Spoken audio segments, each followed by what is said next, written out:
Hello there, and welcome to my channel, AquaRach. Today, I'm going to be working on another Christmas card as part of my holiday art series. And this card is going to be inspired by the Charlie Brown Christmas special. I was actually just helping my mom decorate her Christmas tree, and for some reason, I started thinking about that little tree in the Charlie Brown Christmas special. That, tree that at first glance seems a little bit maybe sad or pathetic, but it's actually a very beautiful tree. And so I'm going to do my own take on that tree. So I'm going to not make it necessarily realistic, but it's not going to be cartoony like the one depicted in the actual cartoon.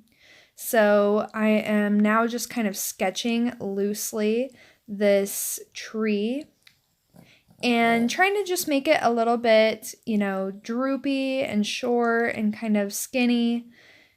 And I'm going to have that little ornament hanging off of it. And I will be making a template that will be available for you for free.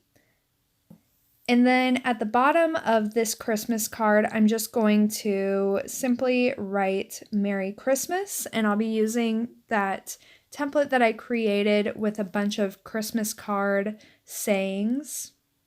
And now that I have my sketch done, I'm going to go ahead and tape my card into place underneath the sketch, and then I will slide my transfer paper under that and just apply a little bit of pressure to transfer these lines onto my watercolor paper.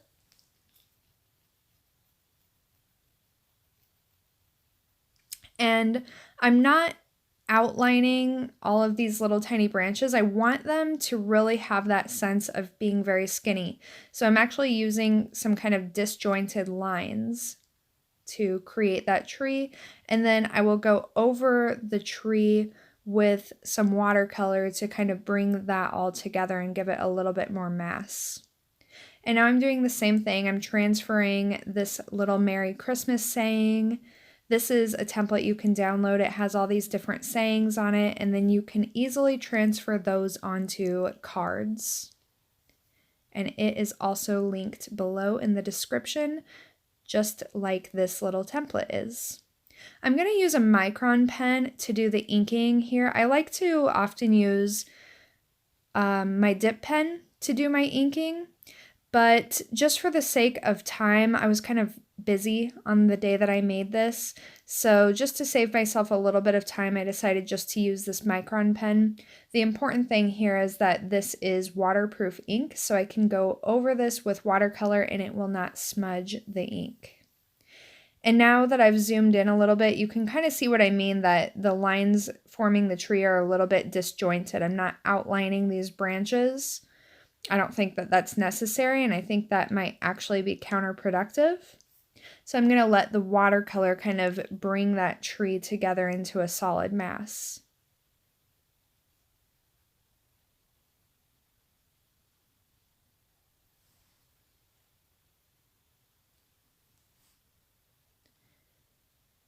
And this should be a very, very simple project. I think it took me in total about 20 minutes. I sped up some of the parts of this, and that 20 minutes also includes just the sketching, which you won't have to do. So I think this really is kind of a good 15-minute project to do. We'll be leaving the background completely white. The Merry Christmas is going to be in ink. I'm not going to go over that in any kind of watercolor at all.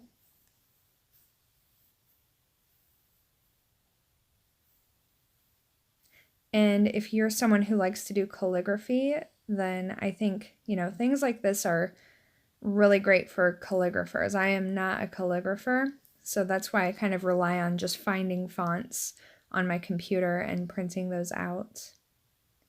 So I'm going to use really simple colors for this piece.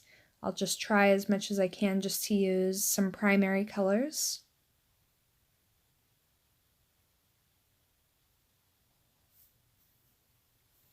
And for any of my projects, you never have to use the exact colors that I use. You should just use what you have available, of course. And I'm starting just to kind of think of where I should begin. I think initially I was going to start actually working on the tree.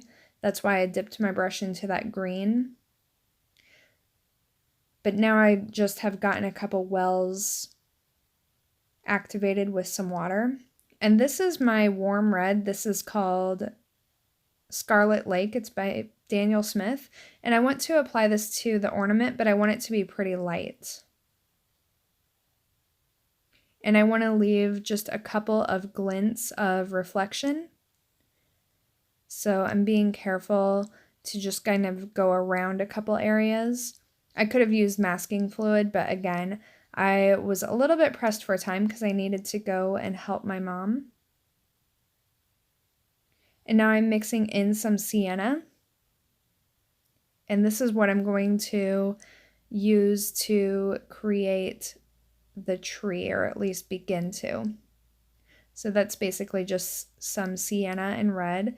It's kind of just an orange color, so you could really get away with just mixing in some yellow into your red and leaving it a little bit more toward the red side of things.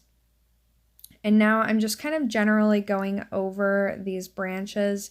I am not going to worry too much about being super precise or, keeping these branches super thin, because this really is supposed to be just kind of a doodly project.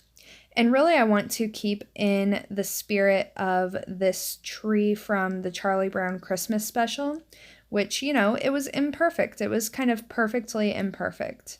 And so that's kind of what I'm going for with this overall.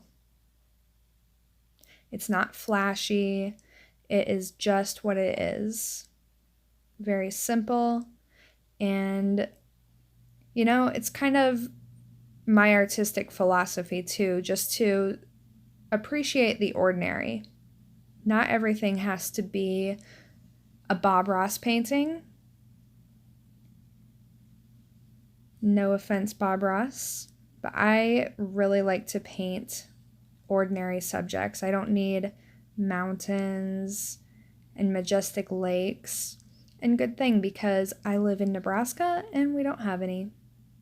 So now I have begun to just block in these wooden boards holding the tree up. And then I'm using some of that sienna just to add a little bit of shading around the sides of those boards. And this is one of those projects where I feel like you could do more or less and it's still going to look good.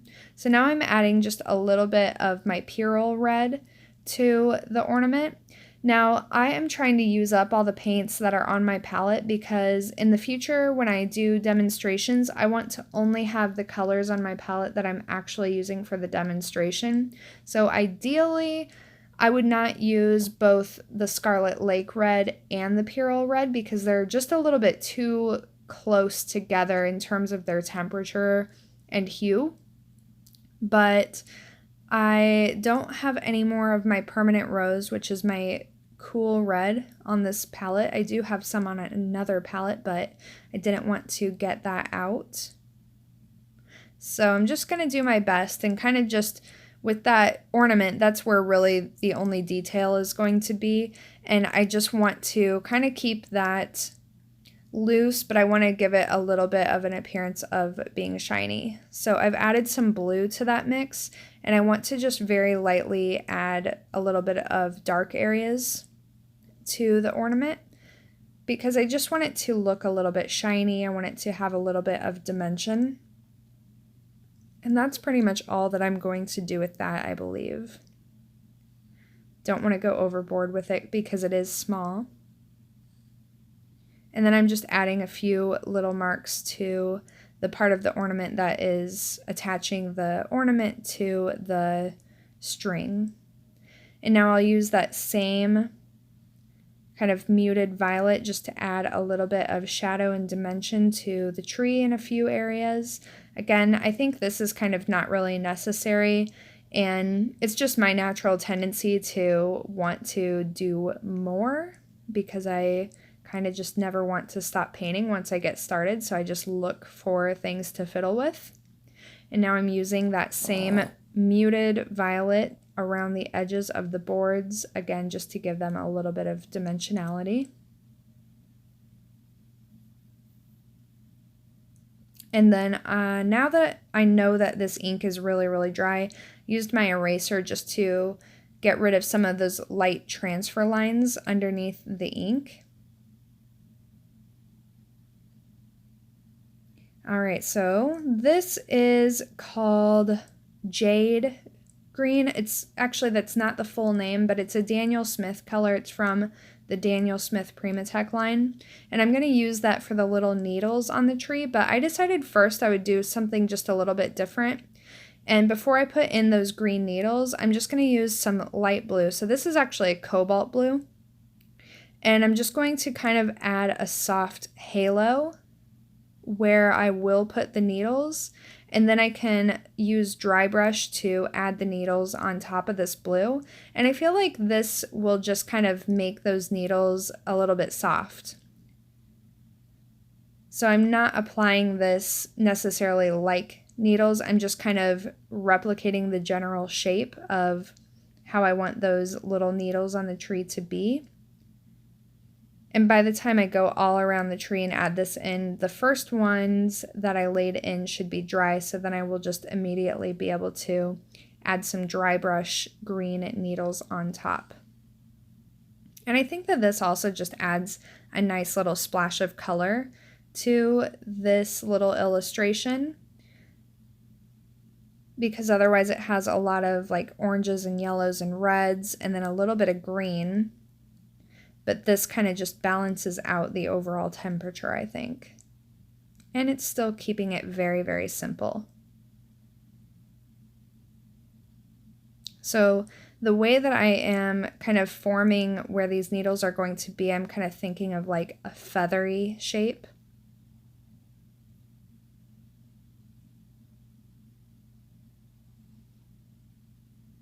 All right, so now I'm going to use some dry brush, and I'm just going to put in some pointy needles on top of the blue, allowing plenty of that blue to kind of show through.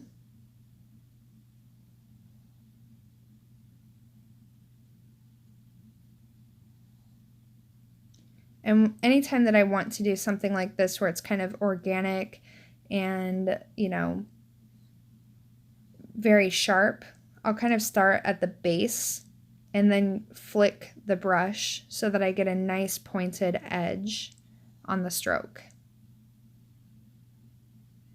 So I'm kind of just flicking the brush outward.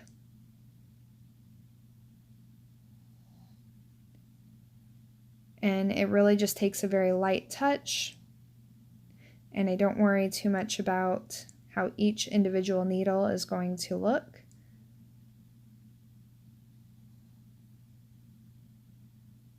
And I think already you can kind of see that this blue behind the green just kind of helps to soften up the overall look of this little tree.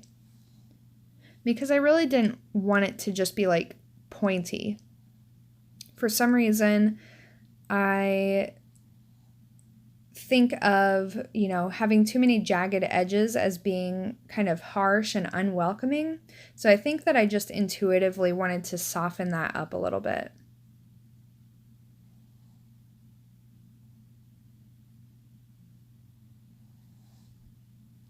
And at this point, this card is pretty well finished. Just have to go around and finish up putting these little needles in. But this is a really easy project, and it's something that I think a lot of people will connect with just because it has that nostalgia quality to it. Even though this isn't explicitly like a Charlie Brown looking card, I think that there is enough of that in there that it's recognizable.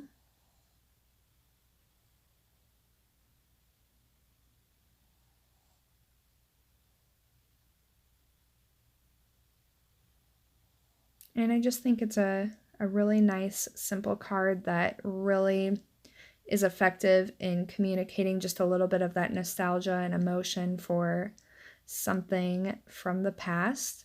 And actually, I have a couple of ideas for the next couple of days that are going to be kind of inspired by some of the Christmas special classics. So stay tuned to see those projects. I already have a couple of ideas kind of planned out, and I'm trying to think of more. So I'm kind of running through my memory and trying to think of the different shows and movies that I enjoyed as a kid around Christmas time, and how I can kind of use that to inspire some really unique ideas, because I don't want to just be, copying things from those shows. I just want little mementos, I guess, of those shows that were so fun when I was a kid. So here's a close-up of this project. I really hope that you enjoyed this, and I hope you'll give it a try. And as always, I hope that you are having a wonderful day, and thank you so much for watching. Bye!